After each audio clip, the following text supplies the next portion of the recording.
Shalom Bapak Ibu Saudaraku sekalian di mana saja berada di pada pagi hari ini.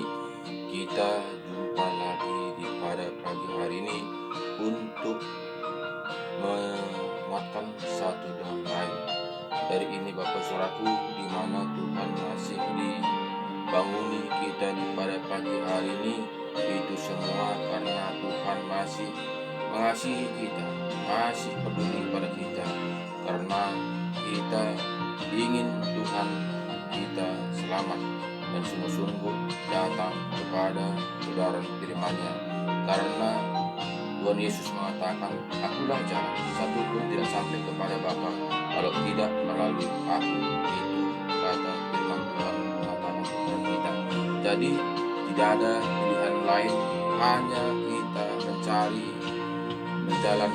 jalan kebenaran, yaitu firman yang diajarkannya tahun 2000 lalu. Jadi dari itu Bapak Saudaraku, marilah kita berupaya maksimal untuk membaca firman Tuhan Alkitab yang kita percayai, supaya apa yang dijanjikannya, apa yang difirmankannya, apa yang disuruhnya kepada kita, supaya kita mengerti, supaya kita tahu, supaya kita jalankan semampu kita bagaimana yang tertulis di dalam Alkitab. Jadi ini semua Bapak Saudaraku, jika tidak ada roh Tuhan yang bekerja dalam hati kita, kita tidak akan semangat, kita tidak akan mampu untuk membaca firman Tuhan ini.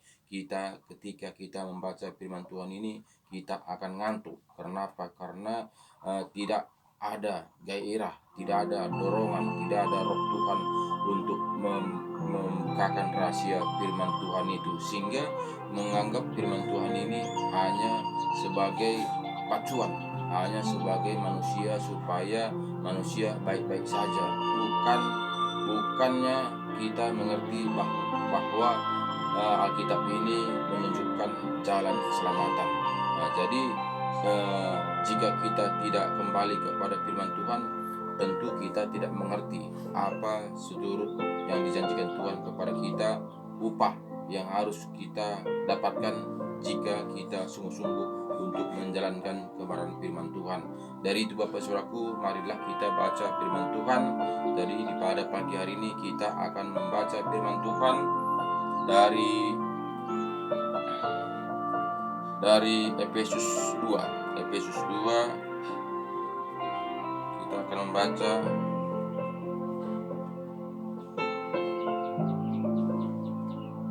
mulai ayat 1. Semuanya adalah kasih karunia. Jadi semuanya itu oleh karena kasih karunia, di mana Tuhan Yesus sudah membuktikan. Yesus sudah membuktikan di kayu salib, di mana Dia sudah membayar utang-utang kita, di mana Tuhan Yesus sudah menyelesaikan semuanya. Jadi ini semuanya Bapak Saudaraku, di mana Tuhan Yesus 2000 tahun lalu sudah memperjelaskan kepada kita firman-Nya supaya kita melakukan taat dan setia. Di sini kata ayat 1 mengatakan kepada kita, "Kamu dahulu sudah mati karena pelanggaran dan dosa-dosamu." Jadi kita tahu dulu kita jika Tuhan Yesus tidak datang ke dunia ini, kita akan binasa. Karena apa? Karena begitu dosa kita meluap, belum lagi tambah dosa keturunan. Jadi ini semua saudaraku, Yesus sudah mengenakannya.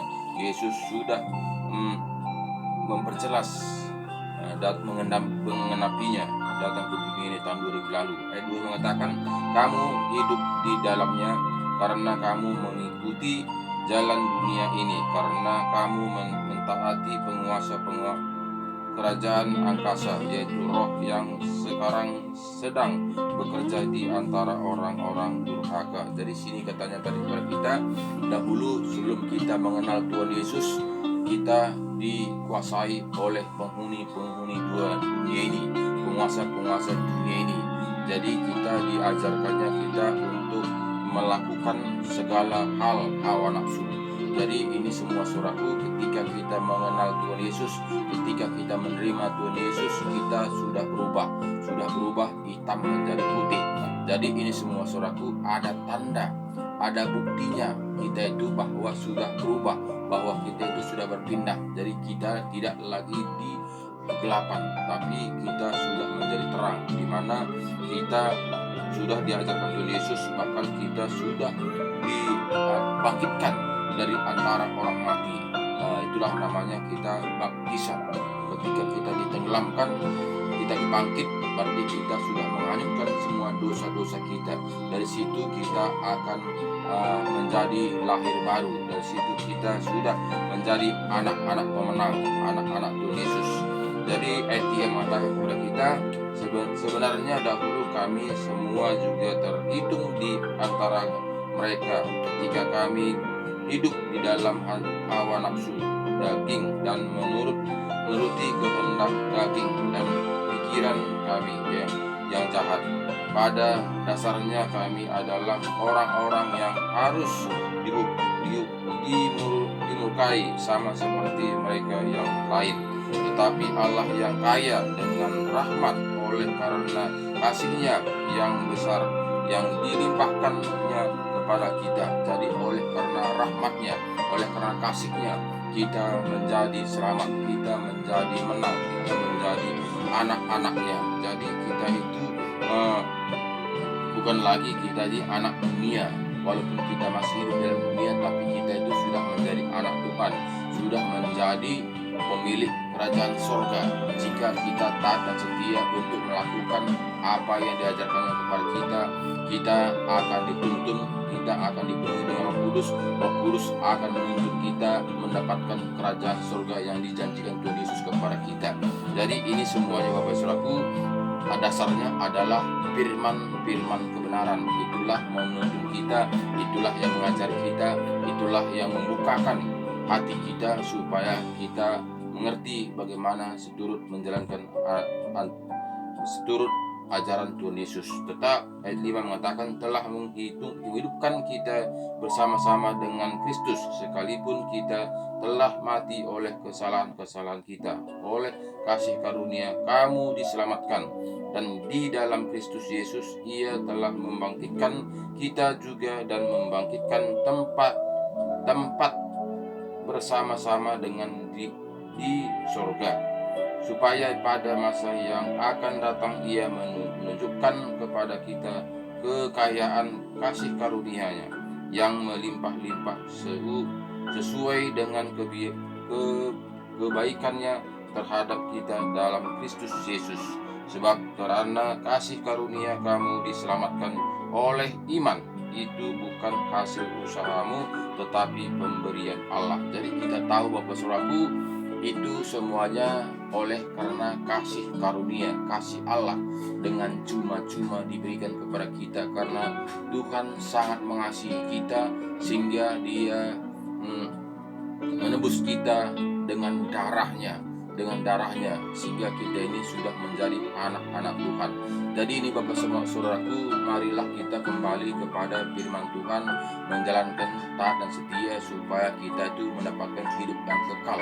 Jadi tidaklah hanya kita diam saja, tidak hanya kita menunggu saja, tidak hanya kita merasa kita ini sudah kita sudah tebus oleh darahnya, tapi kita ada tindakan, kita harus ada buah. Jadi kita ini Bapak Saudaraku dipercayakan kepada kita sebagai anak-anaknya adalah untuk menjalankan apa yang dijalankannya dahulu, diajarkannya dahulu untuk kita jalankan. Jadi kitalah dipercayakan untuk generasi penerus untuk menjalankan apa yang diajarkannya kepada kita, supaya manusia tidak binasa, melainkan manusia beroleh hidup yang kekal jika manusia sungguh-sungguh datang kepada Tuhan. Karena Tuhan Yesus sangat mengasihi kita, satu pun kita tidak ingin Tuhan binasa, tapi kita semua manusia ingin Tuhan mendapatkan kehidupan yang kekal. Jadi caranya harus kita mendekatkan diri kepada Tuhan, menjalankan firman Tuhan taat dan setia, walaupun mungkin berat kita lakukan secara daging, tapi tidak ada pilihan lain, harus kembali kepada firman Tuhan. Jadi memang Bapak Saudaraku, jika kita merasakan itu dengan kedagingan kita, jika kita merasakan dengan pikiran akal otak kita tidak akan mampu. Kita tidak akan mampu menjalankan kebenaran firman Tuhan jika kita melakukannya dengan akal pikiran kita. Jadi ini semua Bapak Saudaraku harus kita undang Roh Kudus. Undang Roh Kudus masuk dalam hati kita, sehingga Roh Kuduslah yang membimbing, menuntun, menyertai, mengajari, membukakan rahasia kepada firman Tuhan, sehingga kita mampu untuk menjalankan sesuai dengan kehendak Tuhan Bapak Saudaraku. Jadi Bapak Saudaraku, marilah kita sungguh-sungguh untuk membaca firman Tuhan dan taat dan setia, supaya kita mendapatkan apa yang dijanjikan Tuhan kepada kita. Jadi ayat 8 mengatakan seperti itu kepada kita, sebab karena kasih karunia kamu diselamatkan oleh iman. Itu bukan hasil usahamu, tetapi pemberian Allah. Itu bukan hasil pekerjaanmu. Jangan ada orang yang menggagahkan diri, karena kita ini buatan Allah, diciptakan dalam Kristus Yesus untuk melakukan pekerjaan baik yang dipersiapkan Allah sebelumnya. Ia mau supaya kita hidup di dalamnya. Jadi Tuhan sudah mempersiapkan, sudah memberi contoh harus apa yang kita lakukan, yaitu pekerjaan baik seturut dengan firman. Jadi bukan semua pekerjaan baik itu adalah dari Tuhan, karena pekerjaan baik itu banyak di dunia ini. Kita melihat pekerjaan baik itu karena ada maunya. Ada maunya, ada unsur di baliknya, di belakang itu. Jadi Tuhan tidak seperti itu. Tuhan kita kerjakan pekerjaan baik itu, Tuhan memberi yang terbaik. Tuhan tidak mau berutang. Tuhan itu sangat memperhatikan kita, sangat peduli kepada kita. Tuhan akan menuntun kita, apa yang kita kerjakan itu seturut dengan kehendaknya. Jadi itu Bapak Saudaraku, jika kita memang betul-betul anak Tuhan, kita harus berbuat, harus memberikan contoh, harus kita memberikan gambaran kepada sekeliling kita. Jadi itu semua saudaraku, tidaklah kita mampu jika kita hanya berpikir dengan diri kita sendiri. Kita berusaha dengan diri kita sendiri. Karena apa? Karena daging ini akan bunyi. Daging ini tidak mampu untuk melakukan seturut dengan kehendak Tuhan. Karena apa? Karena daging ini adalah terbuat dari debu. Daging kita ini kita pinjam sementara selagi kita hidup di dalam dunia ini. Jadi makanya daging ini tidak mampu jika kita tidak dituntun dengan Roh Kudus. Tapi jika kita undang Roh Kudus masuk dalam hati kita, bisa bersatu dengan roh kita ini, sehingga kita mampu untuk menjalankan kebenaran firman Tuhan, walaupun mungkin secara daging itu berat, sangat-sangat berat. Jika kita tidak melakukannya dengan Roh Kudus, kita tidak akan mampu. Makanya saat ini kita melihat Bapak Saudaraku, banyak orang Kristen membuat kebenaran diri sendiri. Kenapa dia membuat kebenaran diri sendiri? Karena memang tidak mampu dengan logika, tidak mampu dengan pikiran, tidak mampu dengan akal. Jadi dibuatlah firman kebenaran diri sendiri. Jadi ini semua saudaraku, jangan kita terjebak dengan firman kebenaran sendiri, sehingga di situ nanti ada penyesalan. Karena apa? Karena setan itu sangat licik. Dia menyerupai Tuhan. Dia mau membuat KW-nya. Dia sangat pintar untuk membuat KW-nya, supaya seakan-akan kita itu di dalam Tuhan. Ternyatanya kita tidak dalam Tuhan. Kenapa kita mengatakan seperti itu? Kalau memang kita di dalam Tuhan, tentu kita suka, tentu kita rindu bagaimana sebetulnya ajaran Tuhan Yesus. Pasti kita rindu akan bagaimana sebetulnya membaca surat Tuhan Yesus, karena surat Tuhan Yesuslah petunjuk hidup di dalam dunia ini untuk kita mendapatkan kerajaan surga. Kenapa manusia sangat langka untuk membaca Alkitab? Kenapa manusia sangat sukar untuk membaca surat Tuhan Yesus? Karena itu adalah ada pemicunya, ada penghuni dunia ini. Karena penghuni dunia ini tidak suka kita itu membaca Alkitab. Kita penghuni dunia ini tidak suka kita mengerti bagaimana jalan-jalan, bagaimana seturut dengan ajaran Tuhan Yesus. Karena penghuni dunia ini tidak suka kita itu mendapatkan kerajaan sorga. Jadi itu Bapak Saudaraku, marilah kita buka Alkitab, baca, renungkan, undang Roh Kudus masuk dalam hati kita supaya betul-betul kita mengerti, supaya betul-betul kita berubah, supaya kita betul-betul bertobat. Jika kita tidak mengerti, bagaimana kita bisa bertobat? Bagaimana kita bisa betul atau tidak? Bagaimana kita bisa mengerti apa yang diajarkan Tuhan Yesus kepada kita? Jadi jika kita tidak membaca suratnya, tentu kita tidak tahu apa isi surat Tuhan Yesus.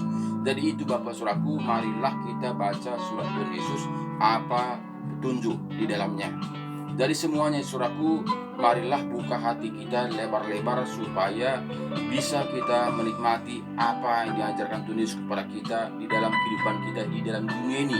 Karena di dalam dunia inilah, kehidupan dalam dunia inilah kesempatan untuk menjurus kita mendapatkan kerajaan surga. Bukan nanti, bukan ketika kita meninggalkan dunia ini, bukan, tapi sekarang inilah upaya kita untuk mendapatkan kerajaan surga. Jadi ini semuanya Bapak Saudaraku, banyak saat ini sudah melambai. Banyak saat ini kita melihat manusia, khususnya orang Kristen pada saat ini, tidak seberapa lagi sungguh-sungguh untuk menjalankan kebenaran firman Tuhan. Sudah sibuk karena dunia, sudah sibuk karena dikuasai dunia ini, saudaraku. Jadi ini semua saudaraku, semuanya rata-rata manusia untuk mencari kesenangan, kesenangan, tapi tidak ditemukan. Kenapa? Karena di dunia ini tidaklah mendapatkan kesenangan yang kekal, hanya kesenangan sementara. Memang ketika kita mempunyai segala-galanya dalam dunia ini, ya mungkin kita bisa menikmati kenyamanan itu sementara. Bisa kita menikmati dengan uang kita itu sementara, tapi ketika itu kita akan galau, ketika itu kita bisa stres, kita bisa menjadi kacau. Kenapa? Karena tidak ada ketenangan dalam diri kita, tidak ada ketenangan dalam jiwa kita. Jadi hanya dalam Tuhanlah ada ketenangan jiwa kita. Di situ kita bisa hidup bahagia, kita bisa hidup damai sejahtera, karena ada Roh Tuhan bekerja dalam hati kita. Ada Roh Tuhan untuk menuntun, membimbing, menyertai kita. Ada Roh Tuhan untuk menopang sepanjang kehidupan kita sehari-hari, sehingga kita bukanlah kekuatan kita sendiri, bukanlah kepintaran kita sendiri, bukanlah karena kehebatan kita sendiri, tapi karena ada Roh Tuhan bekerja dalam diri kita. Jadi itu Bapak Saudaraku, tidak kita dapati di dalam dunia ini, tidak bisa dibeli dengan uang kita. Di seberapapun itu kita tidak bisa membelinya. Hanya kita taat dan setia untuk berbalik kepada Alkitab. Kita baca firman Tuhan, kita renungkan, kita taati, lakukan sesemampu kita. Roh Tuhan akan bekerja untuk membimbing, mengajari, sehingga kita berjalan seturut dengan kehendak Tuhan. Jadi ini semua saudaraku, bukannya setiap orang percaya masuk dalam kerajaan surga. Itu sangat jelas. Jadi jangan seperti kata dunia, asal percaya saja kamu selamat. Jadi jelas firman Tuhan mengatakan Bapak saudaraku, di mana mengatakan di Matius 7 ayat 20 mengatakan kepada kita supaya kita super hati-hati. Karena katanya begini, Matius 7 ayat 20 mengatakan kepada kita, jadi dari buahnya lah kamu akan mengenal mereka. Jadi apapun kata orang, jadi kita bisa melihat dari buahnya. Jika tidak ada kasih dalam dia, bagaimana kita mengatakan saya ini anak-anak Tuhan? Jadi itu harus kita lihat dari buahnya. Jadi Tuhan itu Tuhan yang kasih. yang maha kasih. Jadi jika kita tidak ada kasih dalam diri kita, kita masih dipertanyakan siapa kasih kita sebenarnya. Jadi itu semua saudaraku, jadi dari buahnya lah kamu akan mengenal mereka. Bukan setiap orang yang berseru kepadaku Tuhan, Tuhan akan masuk ke dalam kerajaan surga, melainkan dia yang melakukan kehendak Bapakku yang di surga. Jadi jelas, sangat-sangat jelas, yang melakukan kehendak Bapakku yang di surga, yang mendapatkan kerajaan surga. Jadi ini semua saudaraku, marilah kita kembali kepada Alkitab, karena Alkitab mengatakan sangat jelas jika manusia mengatakan masih banyak bumbu-bumbunya, bumbu-bumbu penyedap supaya sedap didengar, supaya sedap dijalani. Nah, jadi itu bukanlah jalan kebenaran Bapak Saudaraku. Jadi jalan kebenaran itu seturut dengan apa yang tertulis di dalam Alkitab, supaya kita ini jangan kita diiming-imingi oleh dunia ini seakan-akan kita sudah selamat, seakan-akan kita sudah memiliki kerajaan surga itu. Jadi kebenaran itu adalah di dalam Alkitab. Kita baca Alkitab supaya kita mengerti bagaimana sebetulnya kita mendapatkan kerajaan surga itu Bapak Saudaraku. Jadi sini cukup jelas katanya tadi kepada kita di Matius 7 ayat 21 mengatakan kepada kita, bukan setiap orang yang berseru kepadaku Tuhan, Tuhan akan masuk ke dalam kerajaan surga, melainkan dia yang melakukan kehendak Bapakku yang di surga. Jadi cukup jelas. Gak mungkin orang tak mengenal Tuhan dia memanggil Tuhan, Tuhan. Gak mungkin orang tidak di luar orang Kristen dia memanggil Tuhan Yesus, Tuhan Yesus. Itu tidak mungkin. Tapi ini di dalam Kristen, di dalam pengikut Tuhan. Jelas kata di sini tadi, bukan setiap orang yang berseru kepadaku Tuhan, Tuhan akan masuk ke dalam kerajaan surga, melainkan dia yang melakukan kehendak Bapakku yang di surga. Jadi tidak cukup hanya mendengar saja, tidak cukup hanya santai-santai saja, tidak cukup hanya menunggu-nunggu saja. Saya sudah selamat, saya sudah anak-anak Tuhan. Harus kita berbuah. Jadi tidak cukup hanya kita mengatakan saya ini anak Tuhan. Jadi kita harus nampak buahnya, harus kita menjadi terang, harus menjadi contoh. Pada hari terakhir banyak orang yang berseru kepadaku, Tuhan, Tuhan, bukankah kami berbuat demi namamu dan mengusir setan demi namamu dan mengadakan banyak mukjizat demi namamu juga? Bayangkan, bahkan sudah menjalankan mukjizat, bahkan sudah mengusir setan-setan dalam nama Yesus. Nah, jadi kenapa Tuhan Yesus menulis surat seperti ini? Karena banyak saat ini kita melihat tidak sungguh-sungguh untuk menjalankan kebenaran firman Tuhan. Dia menjalankan kebenaran firman Tuhan ini karena ada maunya, ada udang di balik batu. Jadi Bapak Saudaraku, kita menjalankan kebenaran firman Tuhan ini harus tulus, taat dan setia. Tidak ada embel-embelnya, tidak ada ulang-udang di balik batu, supaya kita sungguh-sungguh untuk mendapatkan kerajaan surga. Mana Tuhan Yesus datang ke dunia ini, disalibkan di kayu salib, darahnya tercurah untuk menebus semua dosa manusia. Dia tidak ada apa yang dipikirkan, yang ditarik oleh kita. Tidak ada tuntutan kepada manusia, hanya tuntutannya supaya kita hidup, mendapatkan hidup yang kekal. Hanya itu saja untuk kita, supaya kita tidak dibakar selama-lamanya. Hanya itu, sehingga Yesus tercurah darahnya untuk menebus dosa kita. Jadi itu bukan tidak ada embel-embel seperti dunia, tidak ada maunya. Tapi Yesus datang ke dunia ini karena kasih setianya, karena begitu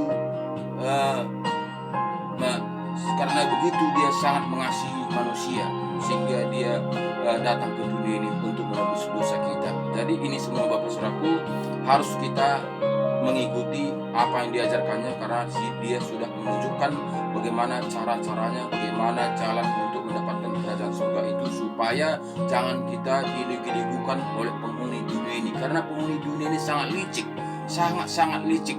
Nah, karena penghuni dunia ini tidak ingin kita satupun selamat, tidak satupun kita ini ingin kita mendapatkan menjalankan seturut dan kehendak Tuhan. Karena apa? Karena penghuni dunia ini akan dibakar.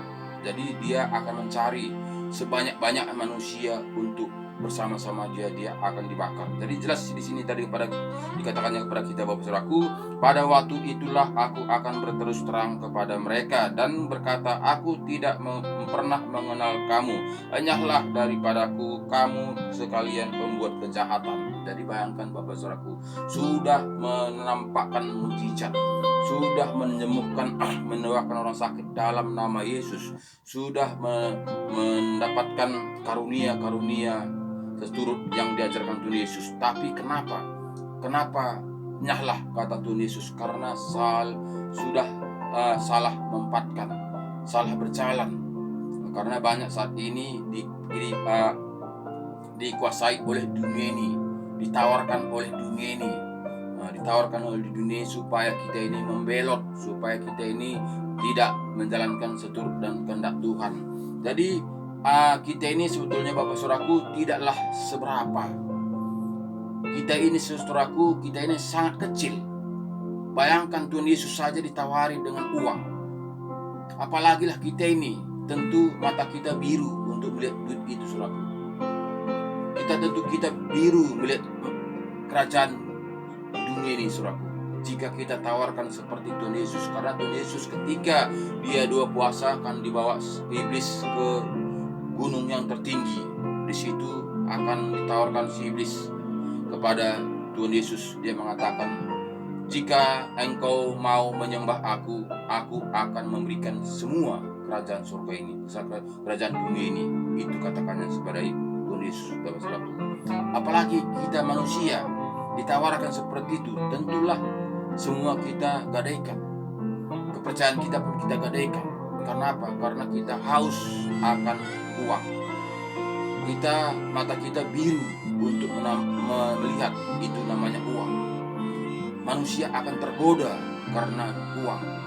Jadi makanya si iblis itu sangat empuk untuk menindakbobokkan manusia. Karena diiming-iming aja pakai uang, sudah diam, sudah tidak mencari keselamatan lagi, sudah tidak mencari kehidupan yang kekal lagi. Karena apa? Karena sudah bobokkan dengan uang. Jadi Bapak Saudaraku, sadarlah kemana kita ini. Kemana kita ini ketika kita meninggalkan dunia ini. Karena kita tidak mungkin hidup di dalam dunia ini, karena kita hanya numpang. Bahkan tubuh kita ini kita pinjamnya di dalam dunia ini. Tubuh kita ini kita akan tinggalkan. Kemana kita ketika kita meninggalkan tubuh kita ini? Kemana kita?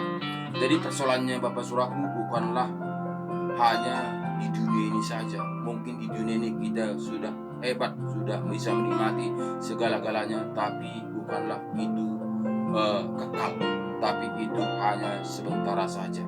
Jadi itulah renungan di pada pagi ini Bapak Saudaraku. Marilah kita kembali kepada firman kebenaran, supaya kita itu sungguh-sungguh mendapatkan bagaimana seturut dengan ajaran Tuhan Yesus, mendapatkan kehidupan yang kekal, menjadi pemilik warisan yang dijanjikan Tuhan Yesus kepada kita, Bapak Saudaraku. Jadi marilah kita merenungkan firman Tuhan, buka hati kita lebar-lebar supaya kita itu bersama-sama mendapatkan kerajaan surga yang dijanjikannya kepada kita.